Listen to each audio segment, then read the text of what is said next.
Deus, nosso Pai, nos ampare. Que Jesus, esse amigo incondicional, nos envolva na sua luz e na sua paz.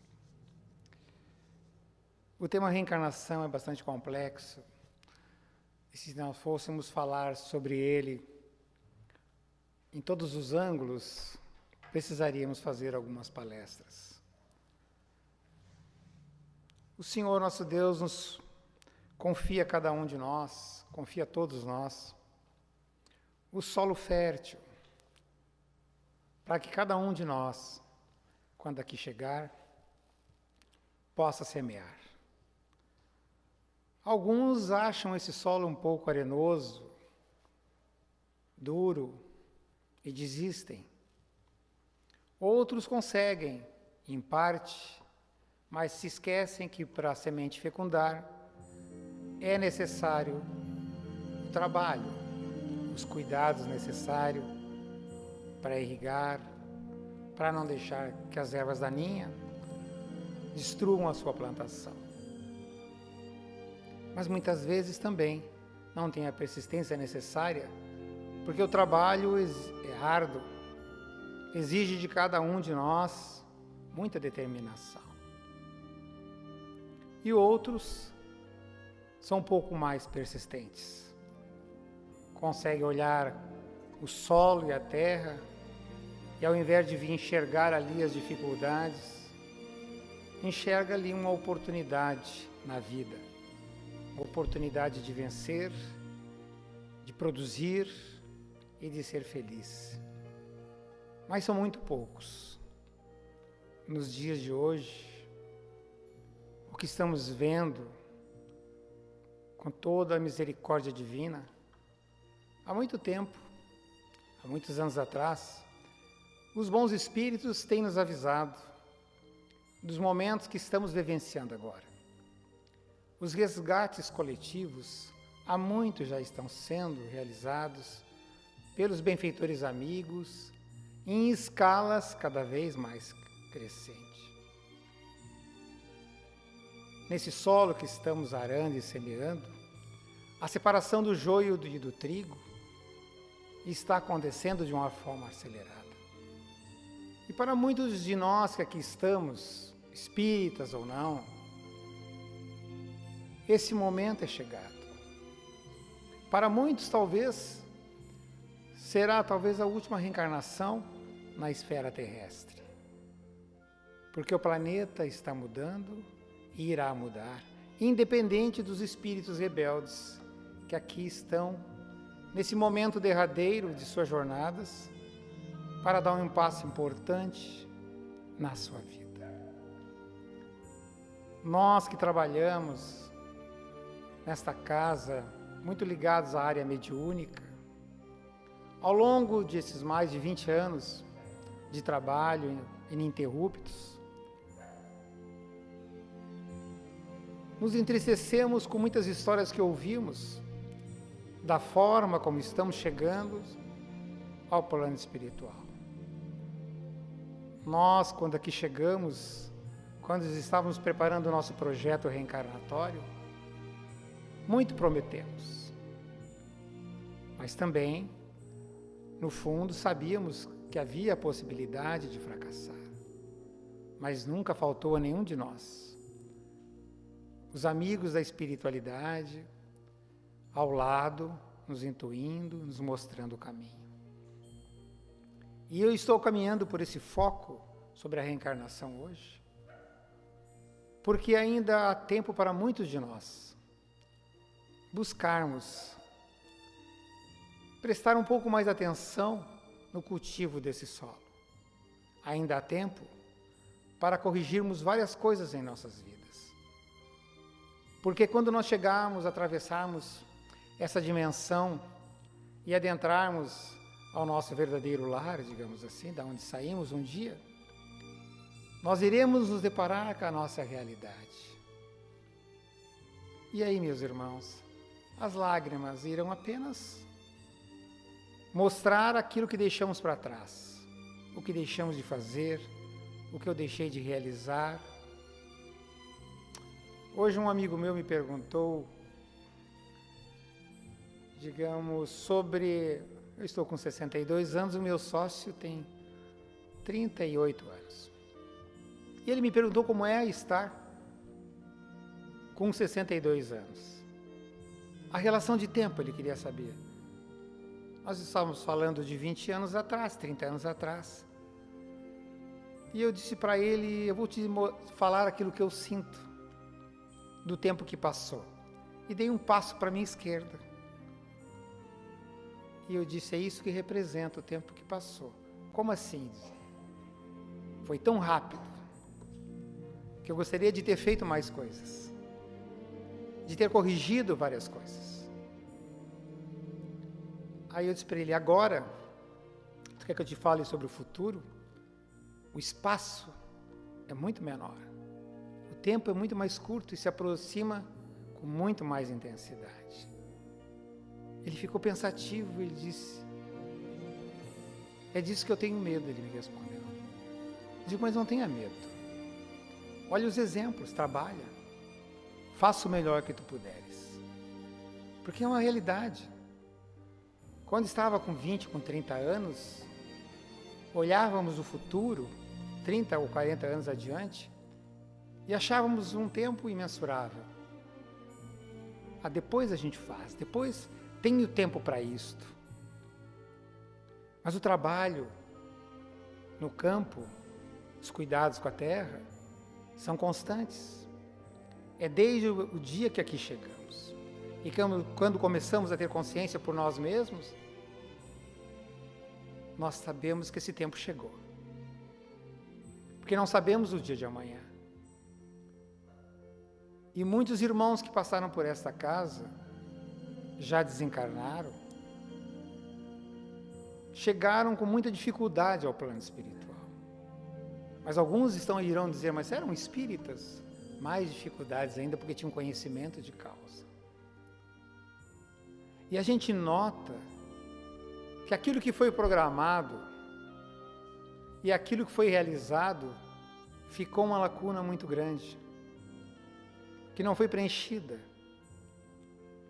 pelo tempo, porque esperamos demais, ou porque o nosso orgulho, nosso egoísmo, nossos desejos, nossos prazeres estavam na frente.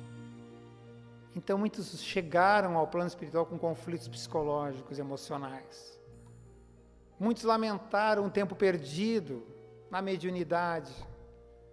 Eram tarefeiros que traziam um compromisso grave nesta área. Mas chegaram aqui.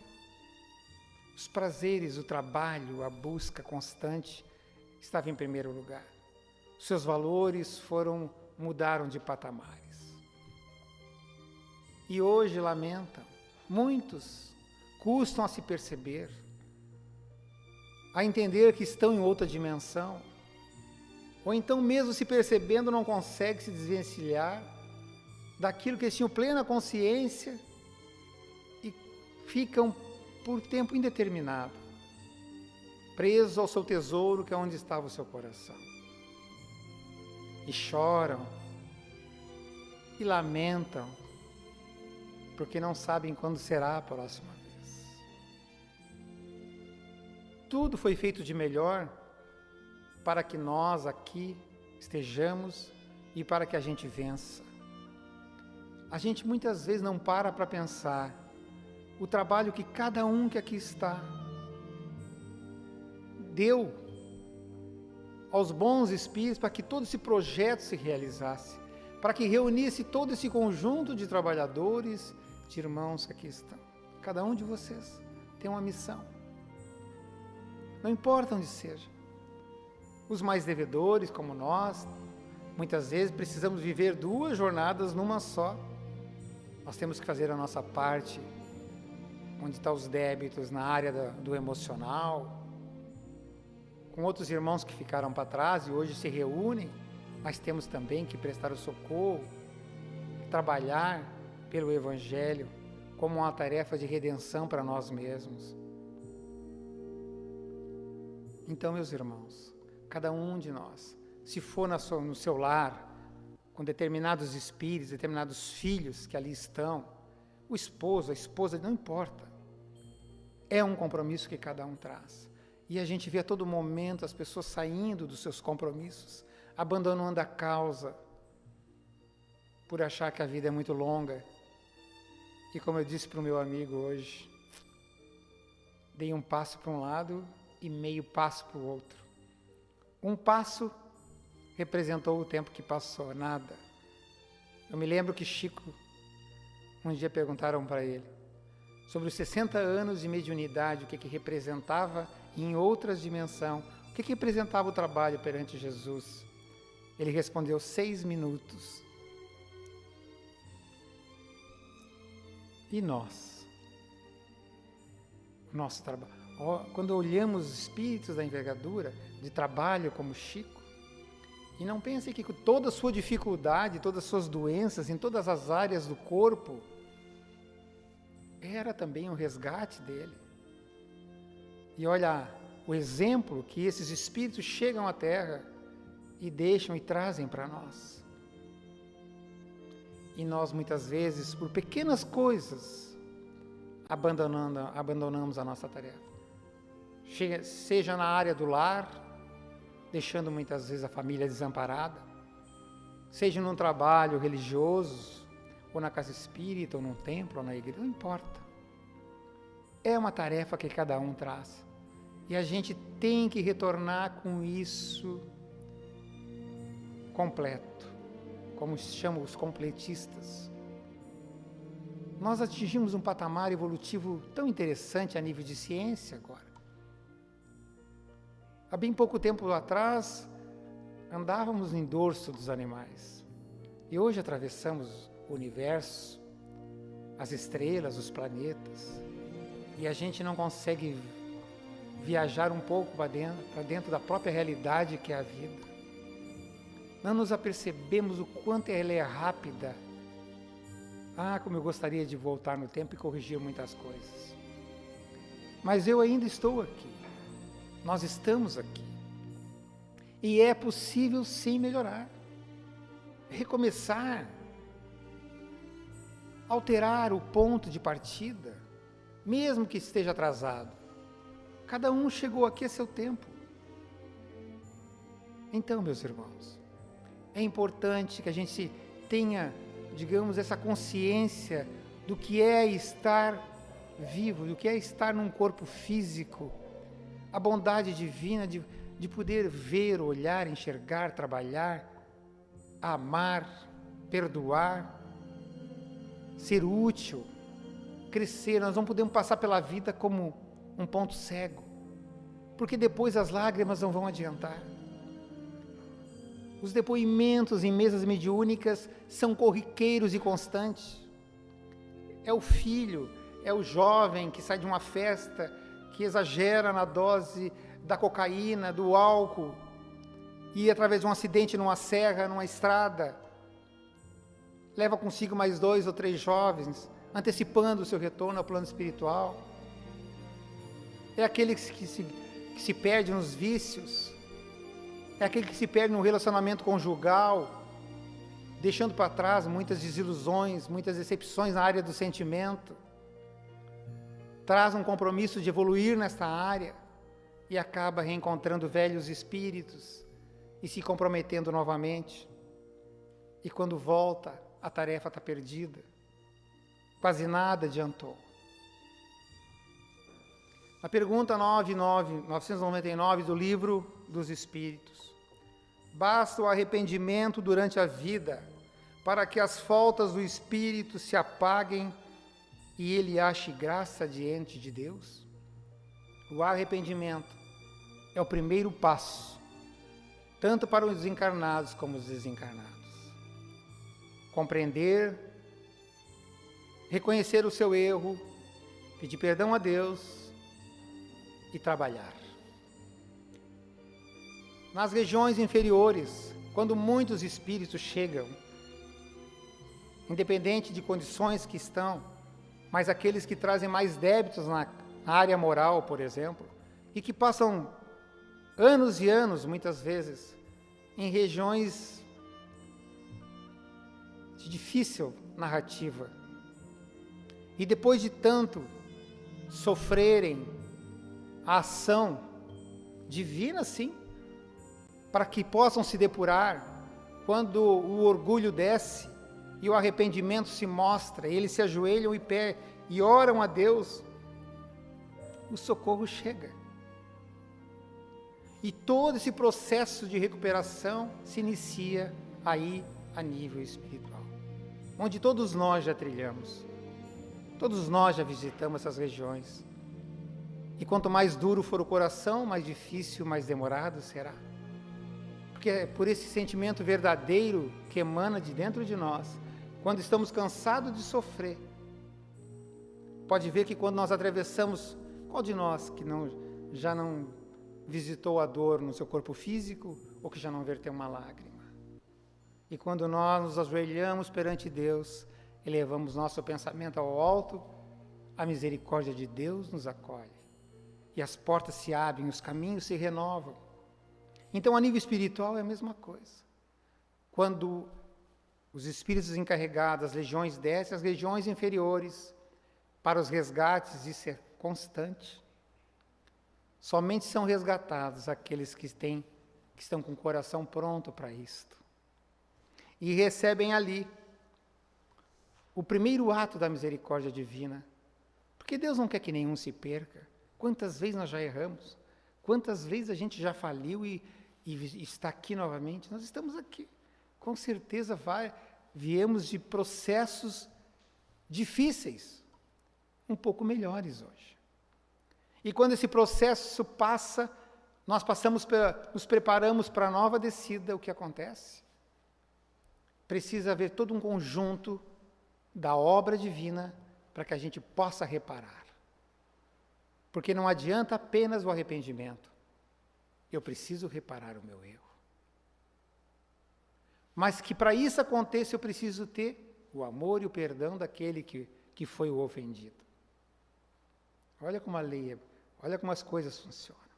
Os processos reencarnatórios precisa que a mãe e o pai, aqueles que vêm à frente, que vão receber muitas vezes os antigos amigos ou inimigos, não importa a posição, precisa haver o perdão. Para que o processo reencarnatório aconteça. E para que a fecundação também se dê. Porque senão, em muitos casos corriqueiros, há os abortos espontâneos. Então a gente muitas vezes não compreende que para a gente estar aqui hoje, houve toda uma obra divina entre o amor e o perdão.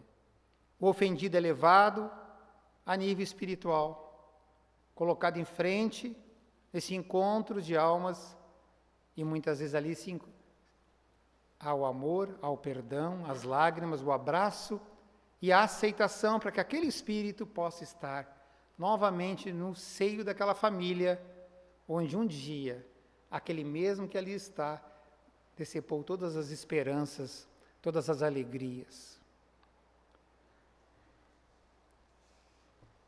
Então, meus irmãos, o tempo é curto, a palestra era bem mais longa. Então é preciso que a gente tenha essa consciência. Mas como se no início da minha vida eu tivesse o conhecimento que tenho hoje, quantas faltas eu teria evitado?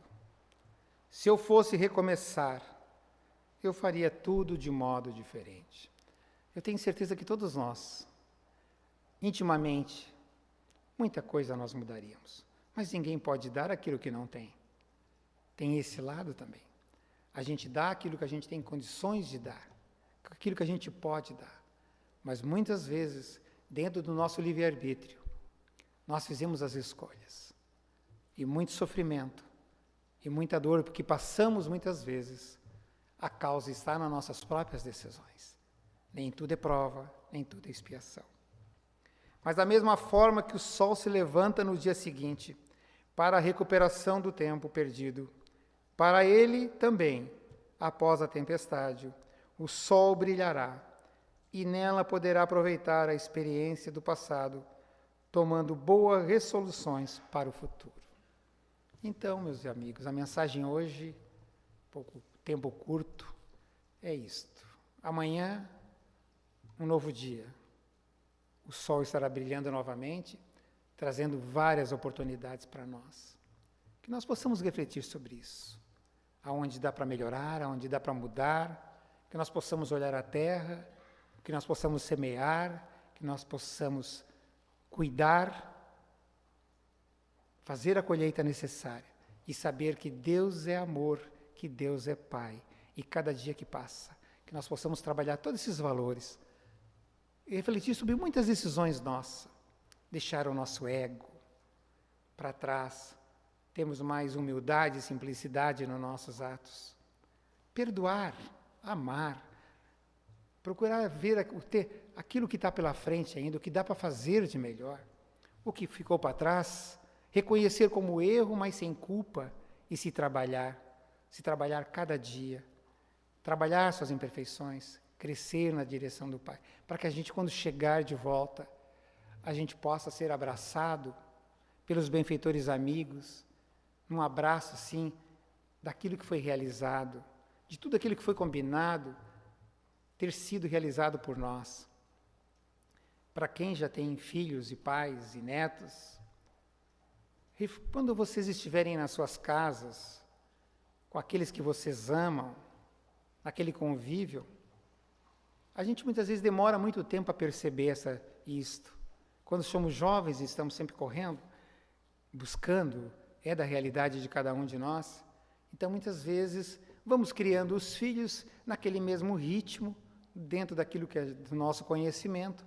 Mas quando a gente está num patamar mais avançado, como a gente está chegando agora, quando eles estão reunidos, quando a gente corre o olhar assim, e vê ali os 2 ou 3 filhos, genros, netos, reunidos numa mesa, reunidos numa sala, é um sentimento de dever cumprido.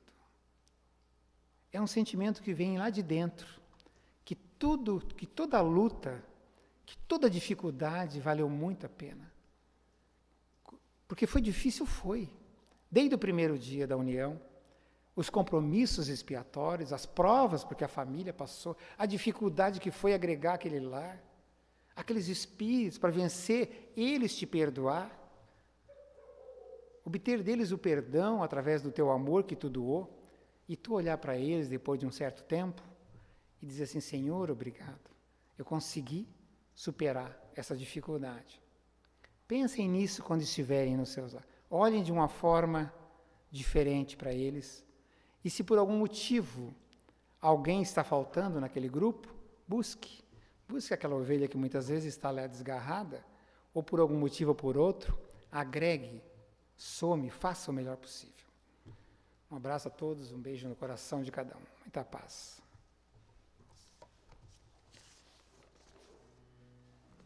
Neste momento, queridos irmãos, iremos iniciar o roteiro para preces e radiações. Ampara, ó Pai, as criaturas que, cheias de amor e boa vontade, queiram praticar o bem e trabalhar em favor do próximo. Que consigam realizar todo o bem que desejam fazer e que saibam ampará-las e cooperar com elas em seus labores, em suas tarefas caridosas. Vamos doar nossos pensamentos e sentimentos fraternos para quem precisa, quem está carente de saúde e de paz. Vamos pensar em favor do próximo e Deus, que tudo vê, nos abençoará e ajudará.